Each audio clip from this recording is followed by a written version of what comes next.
یہ ظاہر ہے جی مالک مکان کرایہ داروں کے لیے کرایہ نامہ ہی لکھ سکتا ہے جی، اور کو محبت نامہ تو نہیں لکھ سکتا. ذرا آپ یہ ایک نظر دیکھ لیں پڑھنے سے. نہیں جی میں اس قسم کا کام نہیں کرتا ہوں، یہ کرتا ہے. شکور صاحب یہ تو ایک محض رسمی سی کاروائی ہوتی ہے. اصل چیز تو یہ ہے جی کہ مالک مکان اور کرایہ دار کے درمیان ایک پرتا ہوتا ہے. نہیں ایک ہم آہنگی ہوتی ہے. ہنگی مہنگا. ہم نے تو زندگی میں کبھی کرایہ نامہ سائن نہیں کیا. اگر آپ کہتے ہیں ہم کر دیتے ہیں. بس جی دراصل وجہ یہ ہے کہ ہم ایک جگہ پہ ٹک کے نہیں نا بیٹھتے. وہ دفتر اصل میں ہمارے بزنس کی نوعیت ہی ایسی ہے. آج لندن میں ہے تو کل پیرس میں، تو پرسوں پونڈ پورے میں. جی ہاں.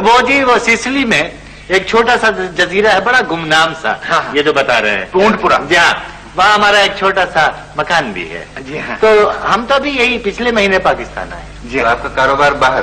جی ہاں، اب تک تو کاروبار باہر ہی رہا. ہمارا کاروبار ایسا ہے جی، اس کے کاروبار کے سلسلے میں کبھی ہم باہر رہتے ہیں اور کبھی اندر ہو جاتے ہیں. جی ہاں، اصل میں ہمارا کاروبار رہا ہی باہر اب تک. جی ہاں. لیکن شکور صاحب سچ پوچھیے جی تو ہم تھک بہت گئے ہیں پیدل چلتے. جی وہ اصل میں جی ایک عمر ہوتی ہے، آدمی کو پیسے کمانے کی بھی ایک دھن ہوتی ہے. تو اللہ نے پیسہ بھی دے دیا، سب کچھ دے دیا، لیکن وطن کی ایک محبت ایسی چیز ہے کہ انسان کو مجبور کر دیتی ہے. تو ہم نے اپنے تمام دفاتر کو وائنڈ اپ کر کے تو پاکستان ہی لے آئے ہیں. جی اور اب یہی رہنے کا ارادہ ہے، اور اب ان کے بچے بھی ماشاءاللہ بڑے ہونے لگے ہیں.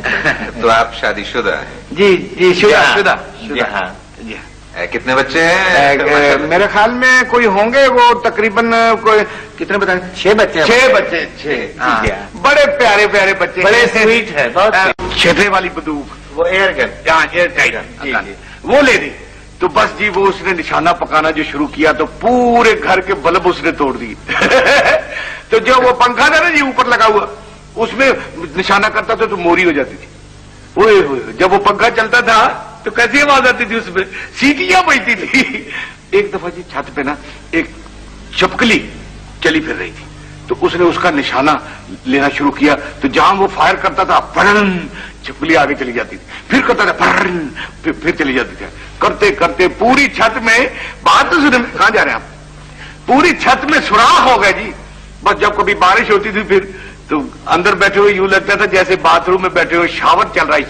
یہ پانی. وہ تو بڑے معصوم سے تھے. اب تو ماشاءاللہ بڑے سمجھدار ہو. اب کی بات سنیں، جب بڑے ہو گئے اب کیا کرتے ہیں؟ اب تو جی اب تو سنیں کیا کرتے. کھاتا ہے اس دن کہ وہ جو درمیانے والا ہے نا، اس نے تمام گھر کی چٹکنیاں اور یہ جو کنڈیاں ہوتی ہیں یہ سب کھویر کے تو جا کے بیچ کے ٹافیاں خرید لی. لیکن اب تو وہ حضور وہ چاہیے آپ. جی مجھے اصل میں آپ